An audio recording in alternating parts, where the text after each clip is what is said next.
Hello，大家好，我係 Joy Home 嘅 DY。咁喺個西度咧，今日嘅客咧咁啱問好多關於嗰啲家居保養小百科嚇，咁咧佢就成日叫我拍啲啦，不如咁樣。咁其實咧就好簡單嘅。近排咧我估最 hit 嘅就係好凍啦，啲羽絨出晒嚟啦，又驚零下幾多度啦，咁好多人就開始恐慌㗎啦，就係話哎呀會結冰啦，跟住會爆水管啊咁樣。咁當然有呢個情況嘅，其實就唔係咁容易嘅。咁我估最簡單嘅第一個方法咧，就係甚至如果 Christmas 好多時候你係會翻咗香港，而天氣其實我仲着緊短袖。But anyway，咁你翻咗香港，咁冇人打你，咁其實嗰啲情況，如果係成日幾日零下結冰嘅溫度咧，的而且確係會容易有爆水管嘅機會嘅。咁其實你就會翻嚟咧，見到依個位咧係入邊結晒冰啊，因為啲水啊有好多時係 keep 咗裏邊。咁你唔知咧，一開咦冇水嘅，再開大啲先，再開咁就爆啦。咁一爆咧，你知道呢度會爆啦，裏邊都即係睇下邊個水管嗰個壓力點啊，係比較脆弱啲，就會喺嗰度爆啦。咁一爆就好麻煩。咁當然呢個係要小心嘅，但係其實就唔係咁恐怖嘅，因為咧個解決方法係好簡單，或者個預防方法係好簡單嘅。第一樣咧就係幫佢着翻件衫仔，吸落去得㗎啦，跟住綁實佢。咁呢隻咧就喺天湖買嘅啫，我好平嘅嚇，咁你都可以買啦。咁啊〜我估 Amazon 嗰啲都有啦，咁呢個都係即係好實用，同埋都 keep 到噶啦嚇，唔使驚。另一種咧係灰色嘅，成個吸盤有少少發泡膠嘅元素嘅，嗰隻吸落去咧，其實個 size 就易吸啲，但係我唔係好中意嗰個嘅，嗰個 B&Q 有得買嘅，但係冬天好快賣晒嘅，所以如果你買咧就早啲買啦。咁啊吸咗落去之後咧，咁但係佢就容易損毀，可能每年都要換一個啊，同埋佢容易俾人吹走嘅嚇，所以嗰個咧。佢可以綁住喺度嘅，但係吹咗之後咧，條條揈咁樣嘅，揈下揈下就爛啦嚇。咁另外一種咧就係嗰啲好似游水咧浮床嗰啲，即係幫人浮嗰啲即係嗰啲海綿啊嚇。咁咧就咁，你可以切幾塊咧咁樣吸住佢，亦都得。但係嗰個咧又要自己切，又麻煩。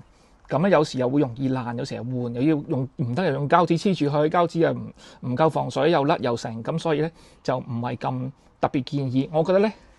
呢隻衫仔咧都係最方便嘅做法嚇，咁啊天湖有得買噶啦。另外個客話咁爆水管咁點算啊？咁樣咁爆水管咧，其實咧就第一個做法咧就係即刻衝入嚟你個 sink 即係廚房啦。嗱，每間屋唔同噶嚇，但係咧大部分咧嘅 sink 咧，即係個屋企嘅總掣啊，屋企嘅總掣都係喺廚房嘅星盤下邊嘅。嗱，咁你見到，譬如呢個例子就喺呢度啦。咁你即刻咧扭翻佢，咁就等啲水咧唔好繼續流。咁呢個第一步，你做呢個動作咧，其實就唔使咁恐慌噶啦，係啦。咁呢個係咩？就喺漏咗嘅地方即刻截住佢，揾啲嘢。綁住又好，貼又好，或者係揾個兜住又好，慢慢咧再向人求救，千祈唔好咧太恐慌。我見過幾個例子啦，就係唔知點做，嘅周圍 call 人，又未必有人嚟到，俾有人聽個電話，咁就越嚟越慘。咁其實第一個動作唔好恐慌，先塞個大水掣先。如果真係屋裏邊揾唔到，就揾屋外邊嗰個係啦。